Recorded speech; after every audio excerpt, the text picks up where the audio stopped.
Euh, c'est vrai que franchement, j'aurais jamais imaginé, hein, je l'ai déjà écrit plusieurs fois, que ce que j'ai appris au Liban, que ce que j'ai appris dans la guerre, je m'en servirais ici un jour. Mais quand j'ai vu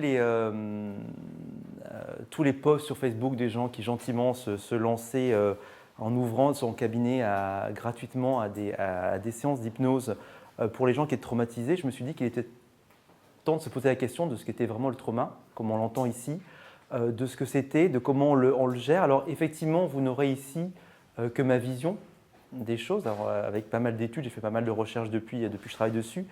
Mais encore une fois, hein, vous savez que moi je pense que les choses que je dis sont une interprétation, une vision des choses, une façon de voir le traumatisme qui n'est pas forcément une vérité. Ceci dit, il n'y a pas beaucoup de vérité.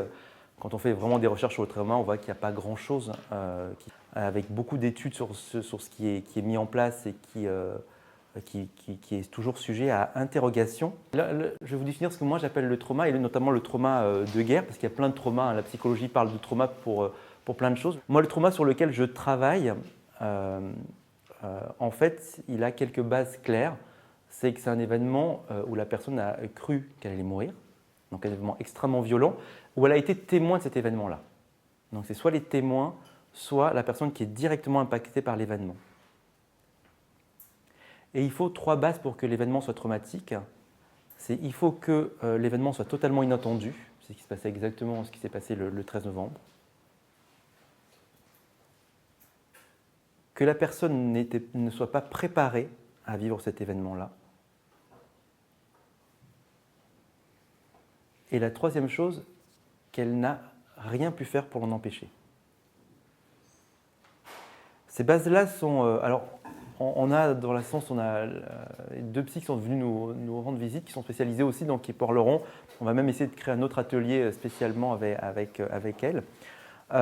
C'est vraiment une base importante du trauma. J'attire votre attention là-dessus parce que tous les gens, il y a beaucoup de gens en ce moment dans l'auto-traumatisation. Mais ce n'est pas du traumatisme. Tous les gens qui sont terrorisés parce qu'ils vont tous les vendredis au Petit Cambodge et que justement ils auraient pu y être ce soir-là, etc., sauf qu'ils n'y étaient pas. C'est des peurs, c'est d'autres choses, mais ce n'est pas vraiment du trauma comme on l'entend sur le terrain. Tous les gens qui se disent « oui, mais moi, la place de la République, j'habite à côté et je connais quelqu'un qui est à côté », ce n'est pas non plus quelque chose de traumatique.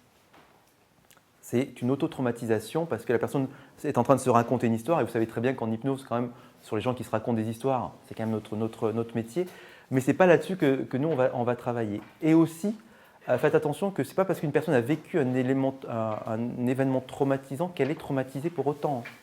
Ça n'a rien à voir. Ça n'a rien à voir.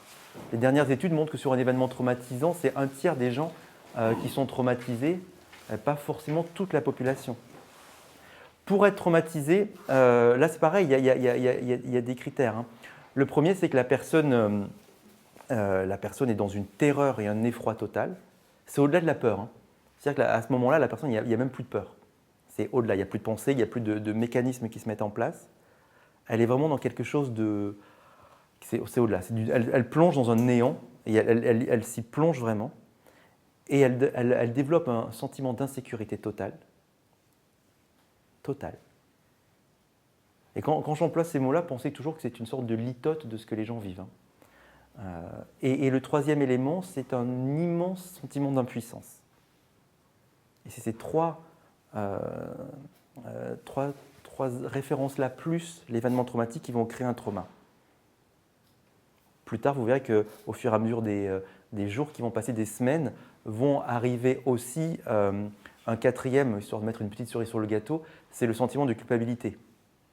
Pourquoi moi? Pourquoi est-ce que moi j'ai survécu? Est-ce que j'aurais plutôt dû mourir à la place de machin? Qui va rajouter une couche de problème au problème.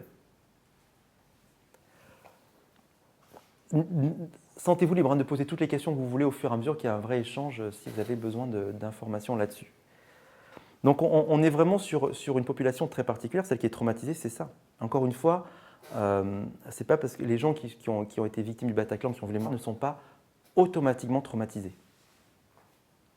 C'est pas exactement comme ça que ça fonctionne. Il y a plein de gens qui vont faire des résiliences de ça, qui vont les dépasser. Pareil que dans la guerre, on est toujours dans une systématique de les gens sont traumatisés. Non, ils vivent des événements traumatiques. Est-ce qu'ils déclenchent un traumatisme pour autant? C'est pas sûr. Ouais.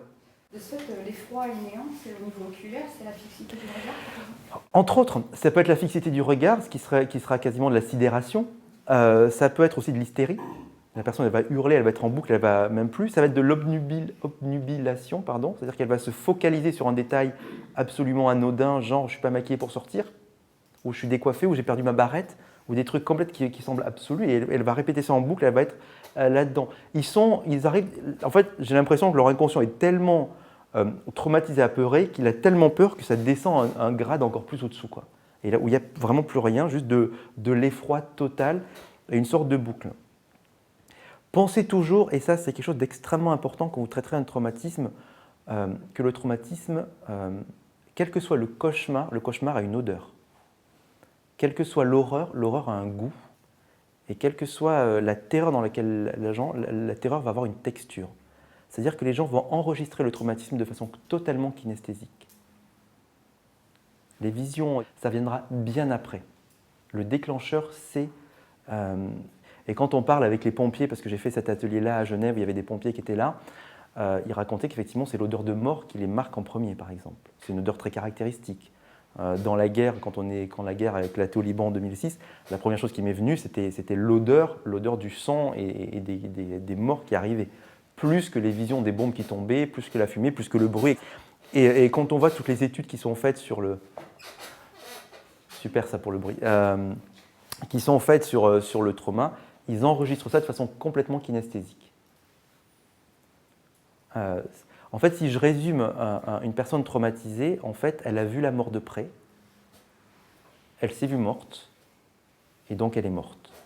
Et on est vraiment dans ce schéma-là. C'est une personne qui est morte, qui arrive. Et elle va enregistrer, là typiquement, je devais recevoir une dame à midi, puis finalement je la recevrai la semaine prochaine, parce qu'elle n'est pas encore rentrée à Paris. En fait, elle a survécu parce qu'elle s'est cachée sous le cadavre de sa meilleure amie. Et la seule chose dont elle se rappelle, c'est le goût du sang dans la bouche. C'est de là qu'on va travailler à dézinguer tout ça à travers du désancrage kinesthésique.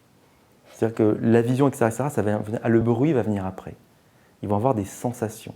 On voit quand on travaille avec des militaires, par exemple, bien après, sur le post-trauma. J'aime pas le mot post, moi, et pour moi, ça n'existe pas le post-traumatique. Je l'ai déjà dit, il n'y a que du trauma. C'est-à-dire qu'une personne qui est traumatisée, elle est tellement bouclée dedans que même des années plus tard, ou des mois plus tard quand ça ressort, elle est encore dedans. Elle le vit en pleine conscience, en permanence. Et quand on travaille en cabinet avec les soldats, ils vous parlent de l'odeur. Alors ils ont peut-être enregistré l'odeur de la...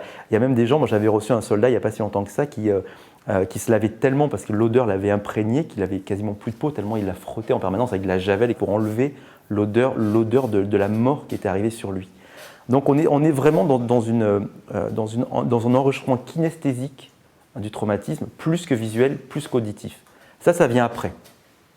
Mais au début, c'est vraiment ça qui va les marquer.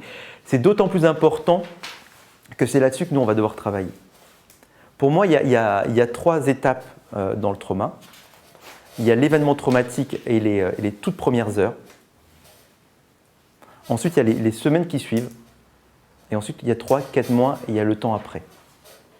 C'est 3 époques extrêmement bien distanciées. Et je vais parler de la première. Alors, vous allez voir, ça va vous sembler bizarre parce qu'on intervient quasiment très rarement dans la première, mais parce qu'on va s'en servir ensuite dans la 3e. La première, c'est l'événement vient d'arriver. Là, typiquement, en France, on ne peut pas le faire puisque tout de suite, il y a des cordons de sécurité. Mais ça peut vous arriver un jour si malheureusement vous êtes témoin d'un accident de voiture et la personne est incarcérée dans la voiture ou qu'elle est sur la route sanguinolente avec une jambe broyée. On est pile dans le moment et dans les quelques heures qui suivent. C'est-à-dire le moment est arrivé, le bombardement a été fait. Là, typiquement, si on reprend les événements, les gens ont tiré, il y a eu des bombes qui y sont et on est dedans. On est dedans jusqu'à ce qu'on nous en sorte en fait. Et ces heures-là, il va y avoir 3 gros développements du traumatisme. C'est soit la sidération, la personne va arrêter de bouger, de vivre, et elle va se figer complètement. Et là, vous aurez beau faire des signes devant les yeux ne suivent même plus, elle n'est vraiment plus là. C'est-à-dire qu'on peut l'appeler, on peut lui parler, on peut la secouer, elle ne bouge plus, elle bouge plus, elle est vraiment prostrée dans quelque chose de figé, c'est-à-dire que les gens peuvent courir autour, elle est comme ça, elle a pu bouger. Il y a ceux qui vont être dans l'hystérie, qui vont hurler dans tous les sens, qui vont avoir des mouvements paniques et qui vont se mettre à crier. Ceux-là, typiquement, ils vont rentrer dans l'hystérie, c'est-à-dire qu'ils sont dans une telle panique que du coup, ça va, quitte à se mettre en danger, parce que typiquement, si on reprend le moment du Bataclan, quand ils sont encore là, la personne en hystérie, elle continue à crier, à hurler. Elle n'arrive plus à se taire, elle n'arrive plus à se cacher, elle n'arrive pas à faire ce qu'il faudrait faire pour essayer de sauver sa vie. Sauf que même une fois qu'ils ont survécu à ça, l'hystérie va continuer. Et pour le coup, on est vraiment dans une hystérie typiquement clinique. La personne est là, etc. Et le troisième, c'est ce que je disais, l'obnubilation, en prononçant extrêmement mal le mot. La personne va focaliser sur une idée débile. J'ai envie de faire pipi. Typiquement, et tu vas plus rien en tirer que cette idée-là. Elle va s'accrocher en boucle à un petit... il y a un très beau reportage, je ne sais pas si vous avez eu l'occasion de le lire, dans Libération, sur une jeune femme justement qui est dans le Bataclan, qui explique comment elle vit les choses, et elle est obsédée parce qu'elle a perdu une basket. Donc les gens sont morts autour d'elle, elle voit des cadavres avec tout. C'est aussi, encore une fois, les trois façons sont des façons que l'inconscient a de survivre, à gérer la situation comme il peut. Sauf que ce n'est pas les bonnes façons.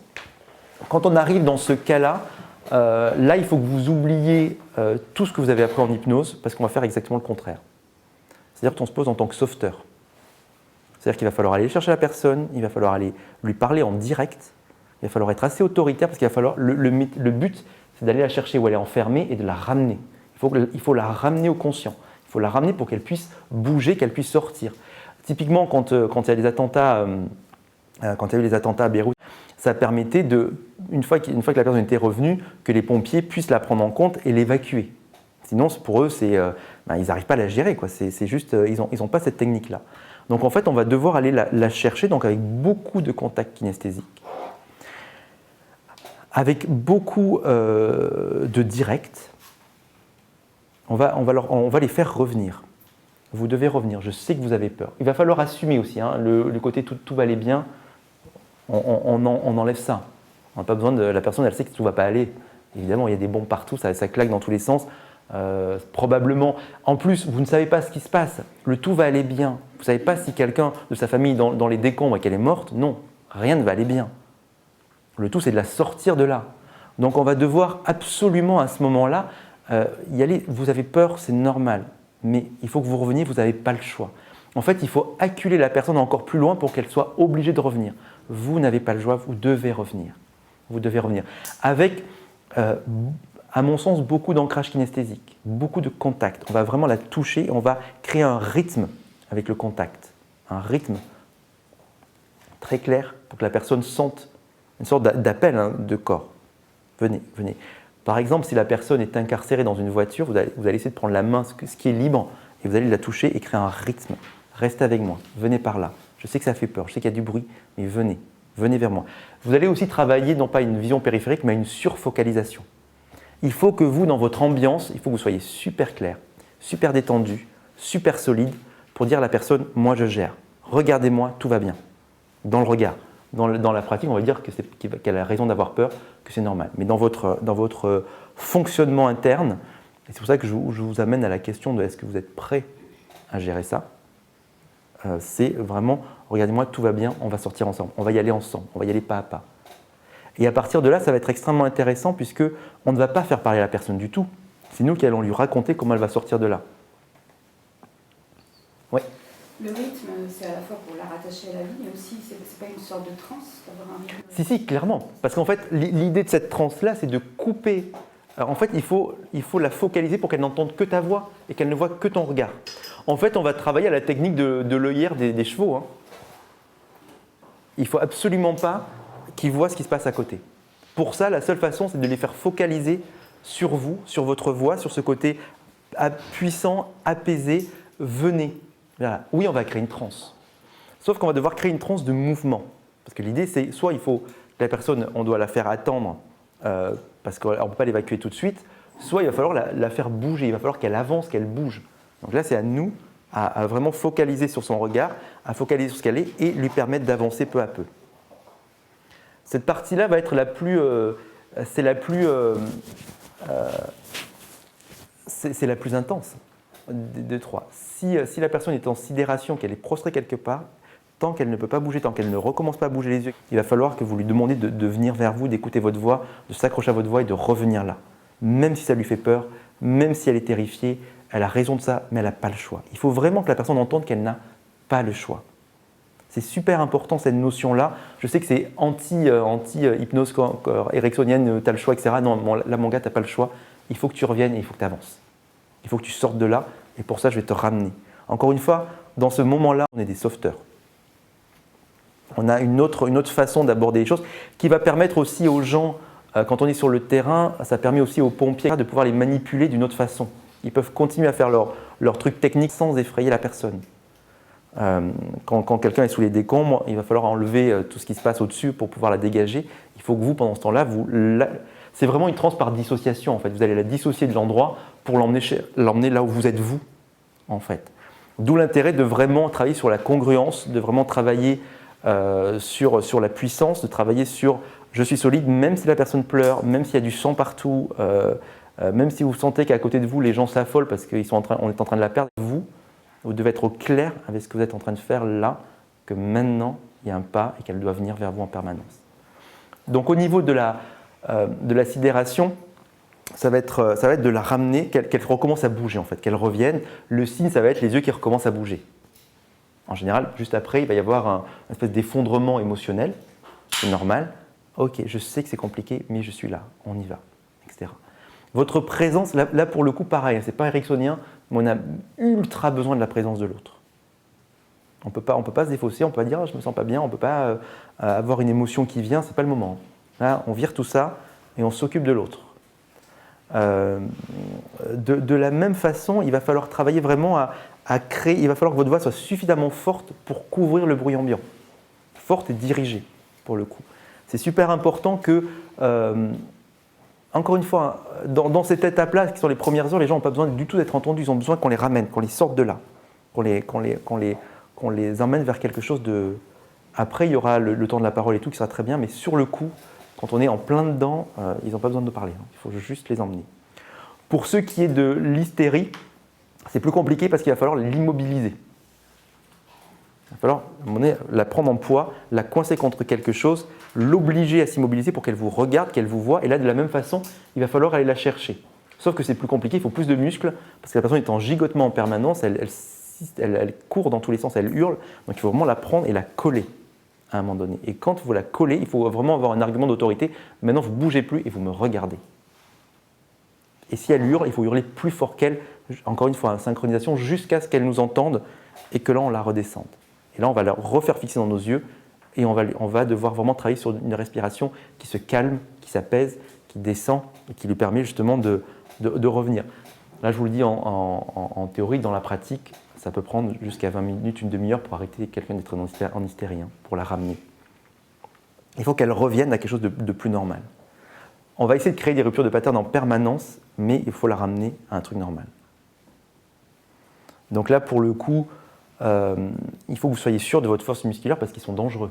Ils ne font pas attention, ils peuvent donner des coups, le fait de les prendre, ça peut aussi être comme une sorte de panique d'agression, donc ils vont avoir tendance à se défendre. Donc il faut vraiment que dans votre voix, l'argument d'autorité soit extrêmement important. Maintenant, vous ne bougez pas. Ça, c'est tant mieux si vous avez un pompier ou un soldat derrière parce que ça va créer quelque chose aussi.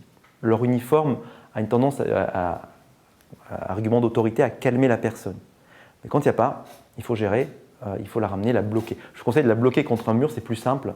Ça permet d'être entendu sans qu'elle s'agite trop. Elle a moins de marge de manœuvre et nous, on peut être vraiment plus en poids pour la coincer complètement en fait. En fait, il faut bloquer les épaules et les bras et l'emmener comme ça. Et il continue à lui parler avec une voix douce mais autoritaire. Je sais que vous avez peur, vous courez partout, recentrez-vous. En fait, il faut, à mon sens, on redonne de la responsabilité aux gens. Vous devez sortir de là, vous devez vous ressaisir. Ressaisissez-vous. Non, on ne parle pas en pitié, on n'est pas dans la commisération, on n'est pas dans l'empathie, on n'est pas là-dedans.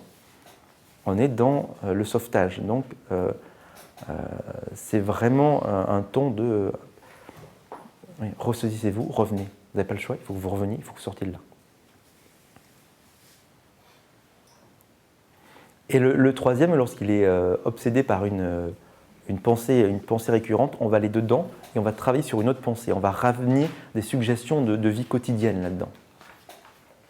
Si la personne a perdu sa basket, par exemple, typiquement, bon, elle n'était pas dans le traumatisme pour le coup, cette jeune fille, mais si la personne est traumatisée parce qu'elle a perdu sa basket et qu'elle ne veut pas en sortir, si je l'ai trouvée, elle est dehors, venez, on va y aller. On va trouver d'autres chaussures, on va les retrouver. Et donc on va créer, alors pour le coup, un vrai discours pré-hypnotique, un vrai discours hypnotique. Si la personne est obsédée par le fait qu'elle n'a pas fait pipi depuis un moment, on va travailler là-dessus.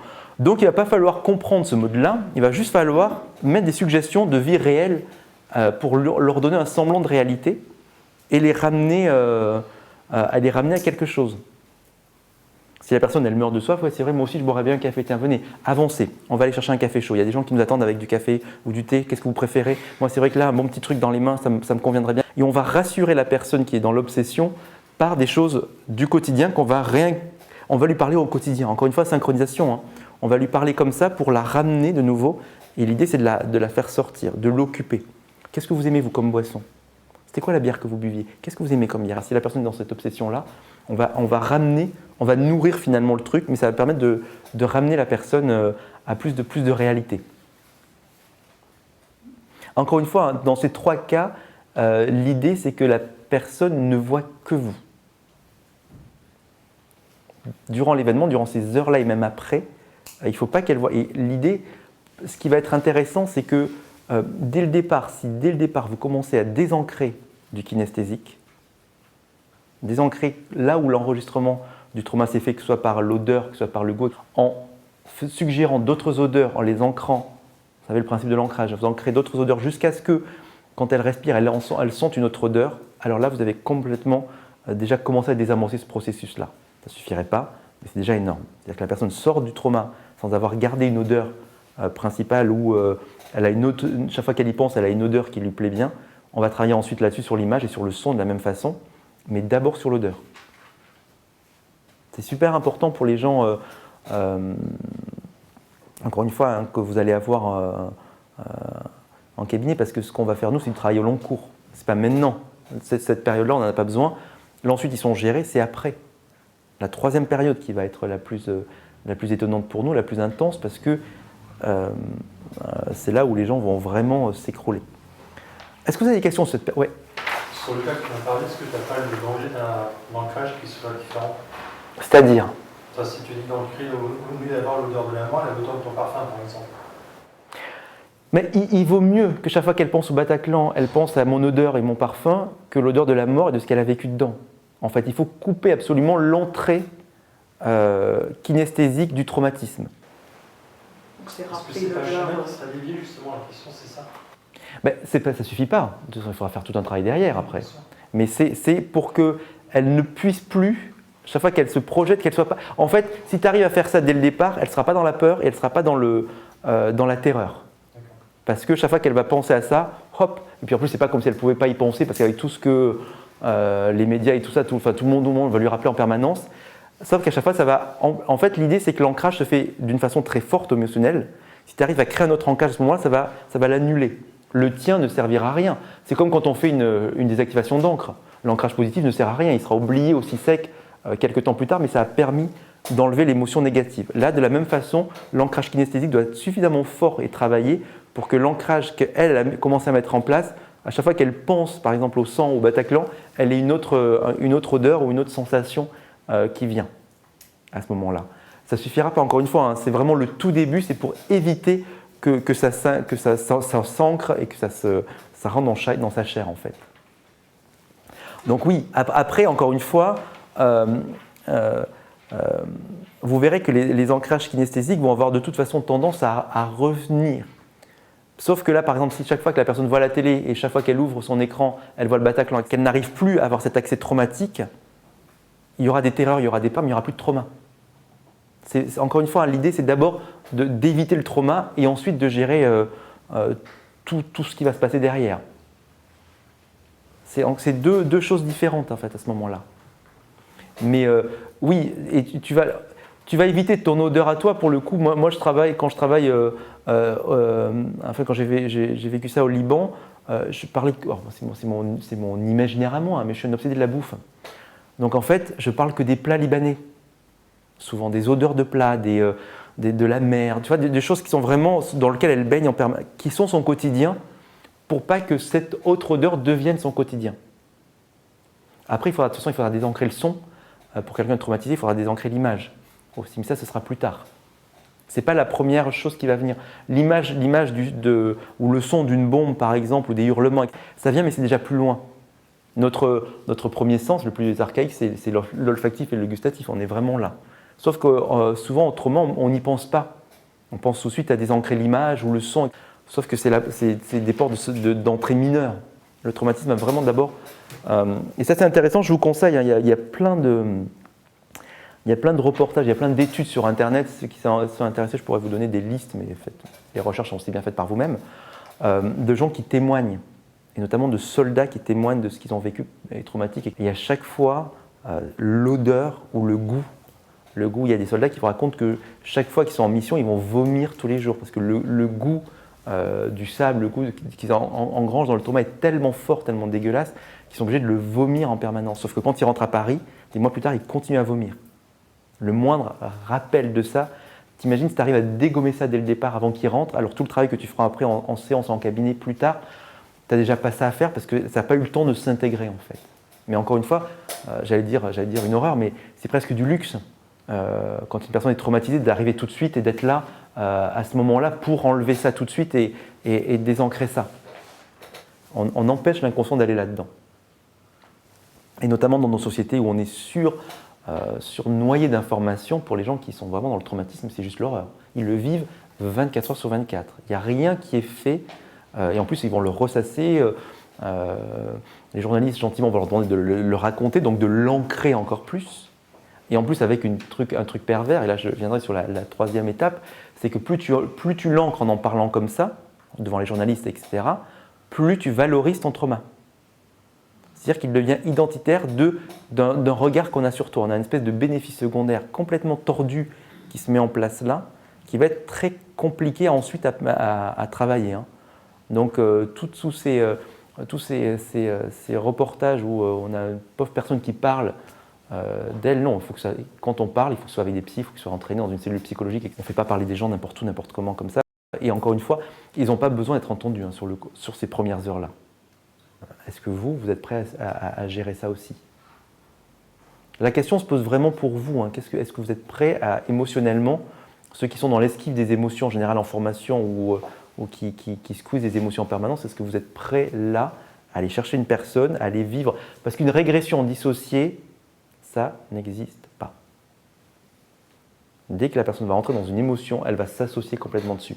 Et pareil, on a beau dire dans un temps normal, oui, on va faire régresser la personne avant pour lui donner les ressources et tout, blablabla.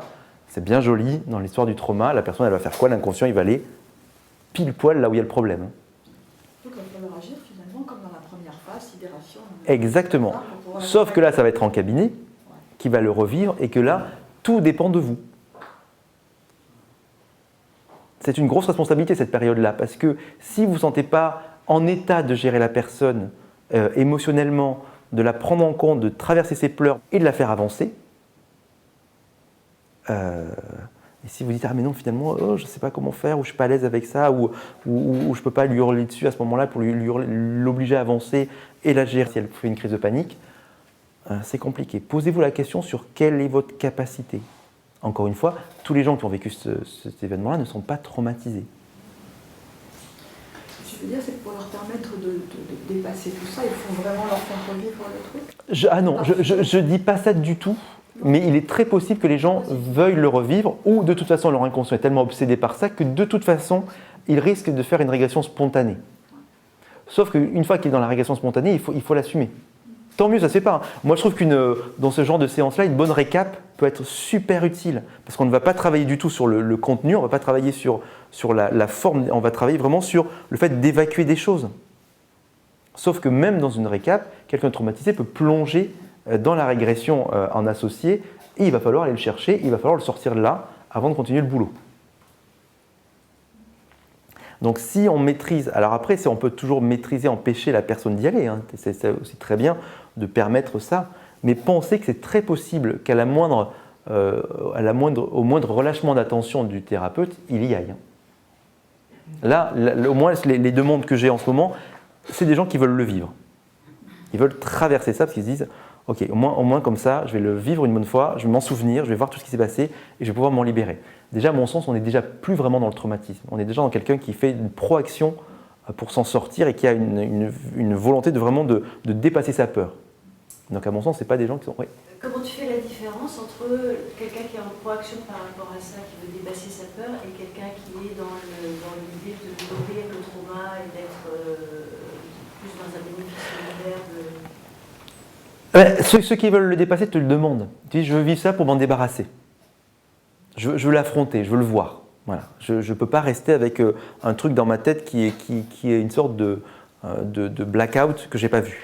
Je ne peux pas le faire parce que la peur, ce n'est pas de vivre ça, c'est la peur qu'un jour ça sorte et que ce ne soit pas maîtrisé. Et là, vivre avec le truc un jour ça va peut-être arriver. Alors, vous savez comment ça se crée, la pensée créant la réalité, ça risque forcément d'arriver à un moment donné. Et là, on est dans une demande de « je veux me libérer de ça ». Je veux l'affronter, je veux passer. Et à mon sens, quelqu'un qui est déjà là-dedans n'est pas dans l'impuissance, n'est pas dans la peur, il est déjà dans quelque chose d'autre. Et il reprend le lead à ce moment-là. Donc on n'est pas, encore une fois, c'est une demande très particulière. Les gens qui vont être dans le trauma, qui vont s'auto-traumatiser, ne vont pas arriver avec ces demandes-là. Ils vont justement arriver avec des trucs de mieux-être, de je veux dépasser ça. On va être sur d'autres choses. Et on va être sur des pensées récurrentes plutôt, à ce moment-là. Mais oui. Deux choses, d'abord sur la régression spontanée, je me rends compte que dans ce genre de situation, parfois c'est utile. Moi, ça m'a servi justement de faciliter la désactivation de certains ancrages qui sont ressortis oui, complètement, oui. d'un seul coup, alors que c'était pas du tout prévu. Et pour rebondir sur ce qu'a dit Emmanuel, c'est vrai que de temps en temps, les personnes qui se remémorent sans arrêt leur traumatisme, etc., c'est vachement important, je trouve, d'aller creuser les bénéfices secondaires en permanence parce qu'il y en a souvent beaucoup. Certainement, oui, clairement. Il ne faut pas les négliger du tout. Il va y en avoir. Ils sont malencontreux, mais ils deviennent… parce que c'est effectivement… Au niveau de la régression spontanée, une fois qu'on y est, de toute façon. Et effectivement, tu as tout à fait raison, c'est le meilleur moment pour désancrer les choses. Ouais, parce que le réflexe, ça serait de tenter de la ressortir tout de suite, alors que non. Ah non, il faut traverser ça. Il faut que vous ayez les muscles pour la faire traverser ça. Encore une fois, posez-vous la question en toute honnêteté. Est-ce que vous sentez techniquement, est-ce que vous sentez, même au niveau de la force émotionnelle, à tenir ça? Encore une fois, il n'y a pas de honte à ne pas y arriver.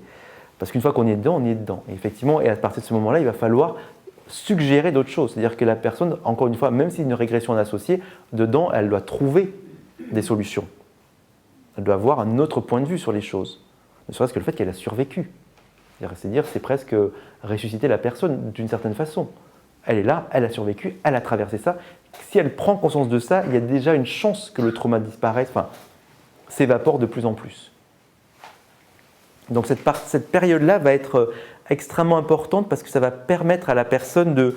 Mais encore une fois, ce n'est pas toujours à ce moment-là que les gens viennent nous voir. Ou alors c'est parce qu'ils connaissent un hypno, un psy et qu'ils vont y aller. Encore une fois, l'écoute attentive, c'est sympa, mais ce n'est pas forcément de ça dont ils vont avoir besoin ou de méditation.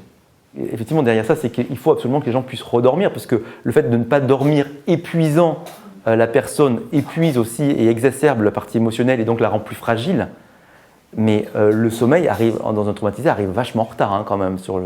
Parce que redormir, quand on est terrorisé, quand on est persuadé qu'on est mort et qu'à un moment donné, ça va nous retomber sur le coup, parce que c'est ça, ils sont tellement coincés là-dedans qu'ils sont persuadés que ça va recommencer toutes les 5 minutes. Donc ils ne peuvent pas dormir, ils sont en hyper-vigilance. On est dans des espèces d'hypersthésie permanente. Et ça les épuise. Si déjà en séance, vous arrivez à les apaiser, sans forcément passer sur la régression spontanée, mais les apaiser, les amener par une récap ou un truc comme ça, à baisser le mode et qu'ils puissent même somnoler en séance, on a déjà fait un gros pas. Et pour les personnes qui auraient un ancrage, par exemple sur une station de métro ou sur une rue, parce que c'est là que ça s'est passé, comment tu désancres? Il faut les emmener sur place et puis travailler sur les ancrages? De toute façon, de la même façon. À un moment donné, je ne sais pas si… il y a des gens qui sont sur le terrain et je trouve ça très bien d'amener la personne sur le terrain. En même temps, est-ce que ça ne crée pas une dépendance au thérapeute? Je n'ai pas la réponse à ça. Honnêtement, je n'ai pas la réponse. Mais effectivement, tous les gens qui habitent à côté du Bataclan, par exemple, ou à côté du petit Cambodge, forcément, qui étaient là ce soir-là, et qui ont échappé, forcément, quand ils vont rentrer là, ils ne peuvent pas s'empêcher d'y penser. L'idée, encore une fois, on ne travaille jamais sur l'oubli. L'idée, c'est qu'ils ne soient plus dans la terreur, qu'ils puissent y passer devant, même s'ils ne vont plus jamais aller manger au petit Cambodge. En tout cas, leur donner cette capacité de passer devant, t'enlèveras pas l'horreur. Tu ne peux pas l'enlever. Hein. Non, c'est vraiment juste désancrer. C'est ça, mais tu vas désancrer l'émotion et l'odeur qui est avec. Voilà. Un peu comme un deuil. C'est ça. On ne s'empêche pas de penser à une personne même si elle est décédée. Exactement. Et s'il pensait pas de la même façon. Exactement. Sauf que le deuil, c'est ce qui va arriver en troisième, avec le MDR, etc., etc. Ce sera la troisième étape, à partir de 3-4 mois après. Donc le deuil, typiquement, c'est trop tôt. Non, tu vas aller dedans, tu vas voir commencer, tu vas travailler à partir de l'intérieur de la métaphore et tu vas travailler là-dessus. Pour ce qui est... c'est très intéressant de désancrer le lieu, de toute façon, où ça s'est passé quand la personne n'a pas le choix et qu'elle va de toute façon y habiter. Parce qu'à mon sens, il est hors de question qu'un traumatisme ou qu'un dingue t'empêche de vivre là où tu veux vivre. Ça aussi, c'est une notion, encore une fois, de responsabilité. C'est important que la personne puisse dépasser sa peur. Après, chaque fois qu'elle passera devant, forcément, elle aura des souvenirs. Mais comme quand on a fait un deuil avec quelqu'un, chaque fois qu'on repense à une personne qu'on a aimée et qui est morte, on a forcément une tristesse qui vient. Et c'est très bien. Encore une fois, c'est pas parce que la personne n'est pas traumatisée qu'elle n'est pas dans la terreur et dans la peur. Mais ça, c'est autre chose, encore une fois. Hein. Et là, effectivement, on peut travailler avec le protocole des phobies, les choses comme ça vont être super utiles. Mais dans l'élément traumatique, il doit y avoir ces critères-là. Et notamment être témoin ou être victime complètement. Après, il y aura plein de gens dans Paris qui sont terrorisés par ce qui s'est passé et qui vont vraiment le vivre. Mais ce n'est pas ce qu'on appelle du traumatisme. On ne peut pas le gérer comme ça.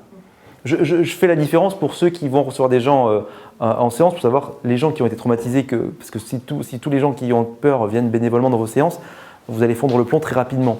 Et encore une fois, c'est de la peur, ça. C'est de la terreur qui en plus nourrit par sa propre auto-traumatisation. J'aurais pu y être, et je suis à côté, Saint-Denis c'est pas si loin. Donc là on est vraiment sur la terreur, on est vraiment sur de la peur. Ça peut être aussi un élément traumatisant, mais c'est pas ce qu'on appelle du trauma lourd de guerre, où la personne est dedans. Pour moi ce qu'on appelle, je vais associer le trauma à un viol par exemple. Un viol c'est un trauma lourd, la personne elle est dedans, elle ne s'attendait pas, c'est inattendu, elle ne peut rien y faire, et elle n'est pas préparée à le vivre. Donc là, on est vraiment sur un trauma. Et quand vous travaillerez sur les viols, parce que tout ce que je vous dis, vous pouvez faire le parallèle avec, notamment avec ces choses-là, vous allez voir que les femmes, quand elles vous parlent à un moment donné du viol, la première chose qui vient, c'est la laine, c'est l'odeur, c'est le côté, la façon dont la personne a été touchée, plus que le visage qui vient après. D'ailleurs, c'est pour ça que ça pose des problèmes en psy, parce que, ou même en psy, en traitement après d'appoint, parce que le visage peut changer au fur et à mesure de l'interprétation. Notamment si le viol a été assez lointain et que la personne il va y mettre plein de gens différents symboliques d'une période. Par contre, l'odeur reste la même. La sensation du toucher.